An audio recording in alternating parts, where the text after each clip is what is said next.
इस वीडियो में electrical installation and wiring के कुछ क्वेश्चन करेंगे, तो चलिए शुरू करते हैं। पहला क्वेश्चन है, as per recommendation of ISI the maximum load that can be connected in one sub circuit. मतलब इसमें कह रहा है ISI के अनुसार जो एक वन सब सर्किट होती है उसमें कितना लोड दिया जा सकता है। तो इसका आंसर होगा 800 वाट। नेक्स्ट क्वेश्चन है, as per recommendation of ISI the maximum number of points of light fans and socket outlets that can be connected in one sub circuit. मतलब इस क्वेश्चन में कह रहा है कि ISI के अनुसार जो लाइट फैन और सॉकेट वाली सर्किट होती है, एक सब सर्किट में कितने स्विचेस जोड़े जा सकते हैं। तो इसका आंसर होगा 10 और लोड कितना दिया जा सकता है, 800 वाट।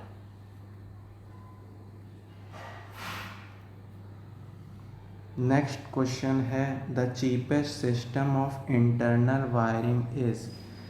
मतलब इंटरनल वायरिंग करने का सबसे सस्ता वायरिंग कौन सी है। तो इसमें है आंसर क्लीट वायरिंग।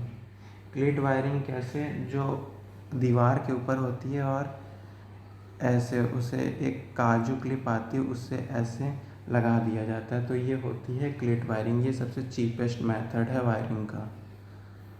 नेक्स्ट क्वेश्चन है, highly skilled labour is required in. मतलब सबसे ज़्यादा स्किल्ड लेबर किस वायरिंग में ज़रूरत होती है। तो इसका आंसर है केसिंग केपिंग वायरिंग भी होती है और कॉन्ड्यूट वायरिंग, दोनों में हाईली स्किल्ड लेबर की ज़रूरत होती है। तो इसका आंसर होगा D, both conduit and casing capping wiring. Casing capping wiring कौन सी होती है, जो दीवार के ऊपर ऐसे पट्टी लगी होती है जिसके अंदर से वायर जाता है, बीच बीच में ऐसे जॉइंट होती है, PVC की जो होती है, उसे कहते हैं केसिंग केपिंग वायरिंग। और कॉन्ड्यूट वायरिंग कौन सी होती है, जो दीवार के अंदर होती है, PVC के पाइप होती है दीवार के अंदर, उसे कहते हैं कॉन्ड्यूट वायरिंग। नेक्स्ट क्वेश्चन है, which of the following types of wiring is preferred for workshop lightning. Workshop lightning में कौन सी वायरिंग यूज़ की जाती है। तो इसका आंसर होगा कॉन्सील्ड कॉन्ड्यूट वायरिंग। एक होती है कॉन्ड्यूट वायरिंग जो कि दीवार के ऊपर होती है पाइप नुमा, और एक होती है concealed conduit wiring. Concealed means दीवार के अंदर, जो अपने घरों में होती है। नेक्स्ट क्वेश्चन है, non metallic conduits used in internal wirings are generally made of. जो नॉन मेटेलिक कॉन्ड्यूट्स होती है वो किससे बनी होती है। मतलब जो वायरिंग के लिए पाइप यूज़ की जाती है वो किससे बनी होती है। तो वो बनी होती है PVC से, पॉलीविनाइल क्लोराइड से, जो सफ़ेद रंग की पाइप होती है। नेक्स्ट क्वेश्चन है, PVC conduits can be buried in. मतलब जो अपने घर में वायरिंग होती है, जो पाइप वाली अंदर दीवार के अंदर की जाती है, उसको किससे भरा जाता है। तो उसको प्लास्टर से भी भर सकते हैं, लाइम चूना से भी भर सकते हैं, कंक्रीट से भी भर सकते हैं, किसी से भी भर सकते हैं। नेक्स्ट क्वेश्चन है, PVC conduits can be joined by. तो जो PVC की पाइप होती है वो किससे जॉइंट की जाती है। तो यहाँ पे क्वेश्चन थोड़ा सा गलत है कि अब कोई लोहे का तो है नहीं जो वेल्डिंग कर देंगे, तो ये तो नहीं होना चाहिए।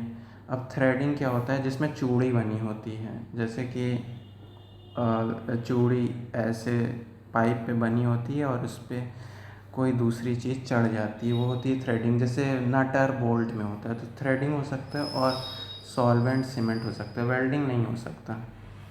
तो इसका आंसर हो सकता है थ्रेडिंग और सॉल्वेंट सीमेंट। लेकिन बुक में क्या दिया है, बुक में तीनों दिया है, तो एनी ऑफ दीज दिया है। नेक्स्ट क्वेश्चन है PVC cables are usually used for. जो पीवीसी केबल्स होती है वो कहाँ पर यूज़ की जाती है? तो इसका आंसर होगा internal wiring of buildings and workshop. Next question है PVC is preferred over VIR in extreme environments such as in cement/chemical factory. This is because VIR मतलब क्या होता है? VIR मतलब होता है वल्कनाइज्ड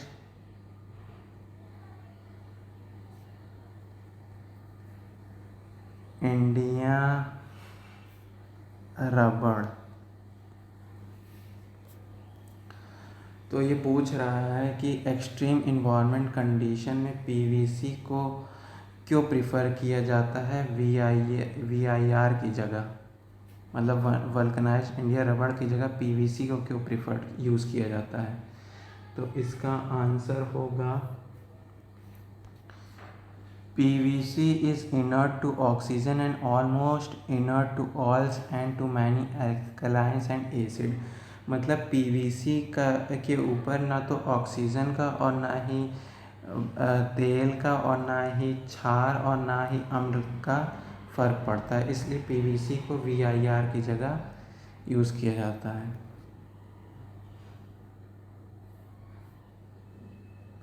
नेक्स्ट क्वेश्चन है multi strand cables have the following advantage with respect to the solid conductor. तो इसका आंसर होगा the multi strand cables are more flexible and durable and therefore can be handle conveniently. जो multi strand मतलब क्या होता है? जो एक तार में ही कई स्ट्रैंड होते हैं। जैसे मान लीजिए ये एक ही तार में कई सारे स्ट्रैंड, तो उसे कहते हैं मल्टी स्ट्रैंड केबल। ये ज़्यादा फ्लेक्सिबल होता है, मतलब आसानी से मुड़ जाता है। ड्यूरेबल होता है, मतलब भरोसेमंद होता है। और इसका मतलब आसानी से इसका उपयोग किया जा सकता है, ये होगा।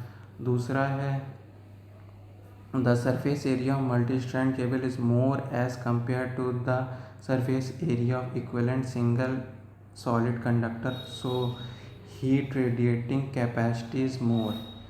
मतलब क्या है कि अगर एक ही मटेरियल लें, मान लीजिए एक ही मटेरियल लें, एक सॉलिड कंडक्टर है पूरा, वो कम जगह घेरेगा, लेकिन अगर मल्टी स्ट्रैंड है वो ज़्यादा जगह घेरेगा, तो उस हिसाब से जो उसकी हीट बाहर निकालने की क्षमता होती है वो ज़्यादा होती है। तो इसलिए मल्टी स्ट्रैंड केबल का यूज़ किया जाता है सॉलिड कंडक्टर की जगह। तीसरा क्या है? Skin effect is better as the conductor are tubular specially in case of high frequency. Skin effect क्या होता है कि जब कंडक्टर में करंट फ्लो होती है तो वो मिड पॉइंट से ना होकर गुजरकर आउटर साइड में बहने लगती है, तो इसे स्किन इफेक्ट कहते हैं। तो स्किन इफेक्ट क्या होता है? मल्टी स्ट्रैंड कंडक्टर में ज़्यादा अच्छा होता है, मतलब कि यूनिफॉर्मली ज़्यादा, मतलब सॉलिड कंडक्टर की अपेक्षा यूनिफॉर्मली ज़्यादा बह सकती है मल्टी स्ट्रैंड कंडक्टर में। तो इसका आंसर होगा all of the above. Next question है a fuse is provided in an electric circuit for. मतलब फ्यूज़ का उपयोग क्यों किया जाता है?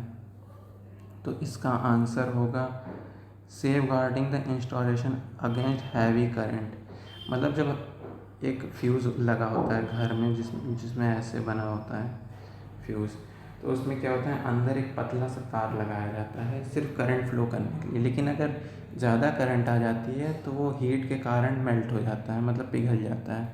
तो अपने घर के जो उपकरण डिवाइसेस को हाई करंट से बचाने के लिए फ्यूज़ का उपयोग किया जाता है। तो इसका आंसर होगा a safeguarding the installation against heavy current.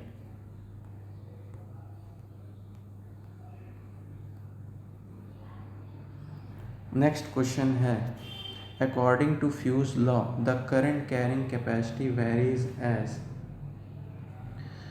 तो एक फार्मूला होता है, जैसे कि फ्यूज़ के लिए फ्यूज़ जो होता है वो I is directly proportional to D की पावर 3/2 होता है। इसको याद रखिएगा, बहुत इम्पोर्टेंट है।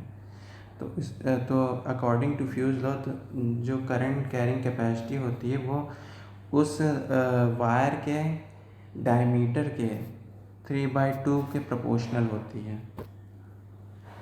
तो इसका आंसर होगा ये 1.5, क्योंकि 3/2 इज इक्वल टू 1.5 होता है।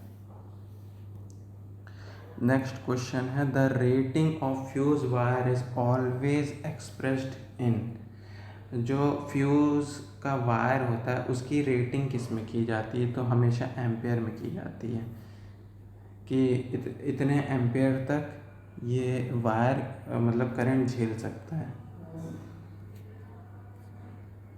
नेक्स्ट क्वेश्चन है, a fuse is normally a voltage limiting device, power limiting device, current limiting device, power factor correcting device. तो इसका आंसर होगा करंट लिमिटिंग डिवाइस, क्योंकि वो करंट को इंटरप्ट कर देता है अगर ज़्यादा करंट फ्लो होने लगती है तो। नेक्स्ट क्वेश्चन है, a fuse is always connected in series with the circuit, always connected in parallel with the circuit, normally connected in series with the circuit, normally connected in parallel with the circuit। तो इसका answer होगा always connected in series with the circuit ए, क्योंकि जैसे कि दो wire जा रहे हैं, ये है फेज वायर, ये है न्यूट्रल वायर। तो फ्यूज़ जो होता है वो हमेशा फेज वायर में लगाया जाता है एसी सर्किट में। अगर डीसी की बात आ जाएगी तो फेज़ और न्यूट्रल दोनों में लगाया जाता है।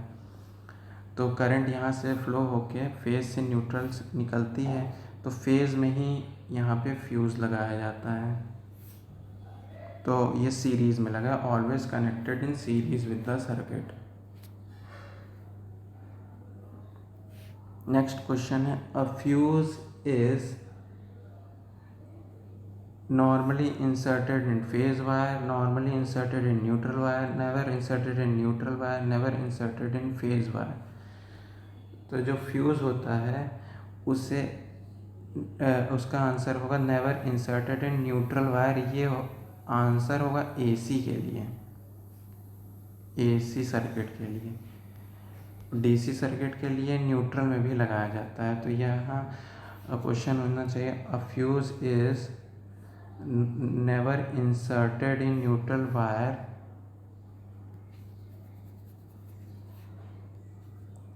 in AC circuit। तो इसका ऑप्शन है आंसर सी। नेक्स्ट क्वेश्चन है, the fuse blows off by. तो जो फ्यूज़ जो होता है वो कैसे टूट जाता है? तो कैसे टूट जाता है? मेल्ट होकर, मतलब पिघल कर टूट जाता है। जब बहुत ही हाई करंट बहने लगती है, उसकी रेटिंग से ज़्यादा, मान लीजिए 10 एम्पेयर है रेटिंग और करंट फ्लो हो रही है, मान लीजिए रेटिंग है किसी फ्यूज़ की 10 एम्पेयर और उसमें से 15 एम्पेयर करंट फ्लो होने लगी, तो वो क्या होगा? मेल्ट हो जाएगा, मेल्ट के टूट जाएगा। तो आंसर होगा इसका सी, मेल्टिंग। नेक्स्ट क्वेश्चन है, protection bye fuses is generally not used beyond.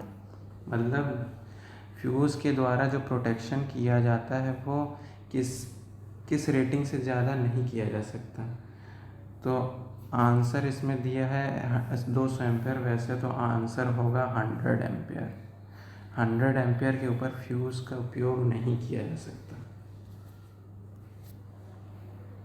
Next question है, फ्यूज़ मटेरियल मस्ट हैव।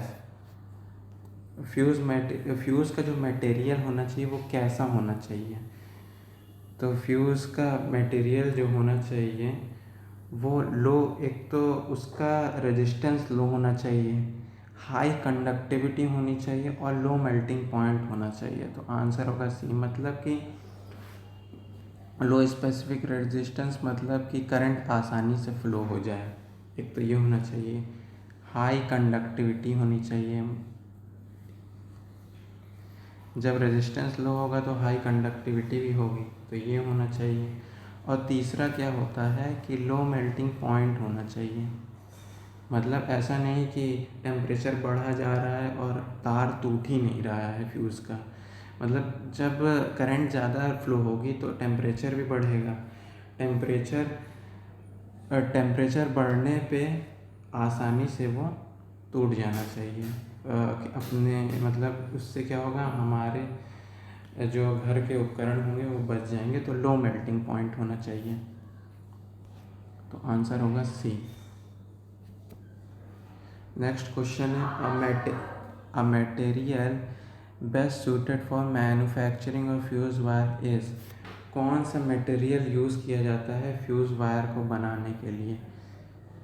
तो किसका मतलब कौन सा सबसे अच्छा है, जिसकी कंडक्टिविटी सबसे ज़्यादा होगी? तो ऑप्शन के हिसाब से तो सिल्वर होगा। वैसे सिल्वर का तो बनाया नहीं जाता, सिल्वर इतना महंगा है, कॉपर का ही लोग यूज़ करते हैं। तो आंसर लेकिन इसमें होगा सिल्वर की कंडक्टिविटी सबसे ज़्यादा अच्छी होगी तो सिल्वर का यूज़ होगा, क्योंकि इससे कम होगी कॉपर की कंडक्टिविटी, इससे कम होगी एल्युमिनियम की, और इससे कंडक्टिविटी कम होगी जिंक की।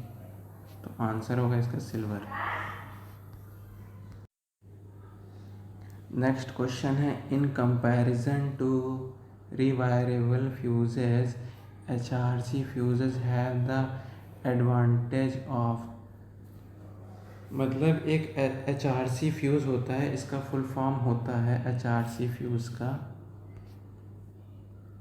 High rupturing capacity.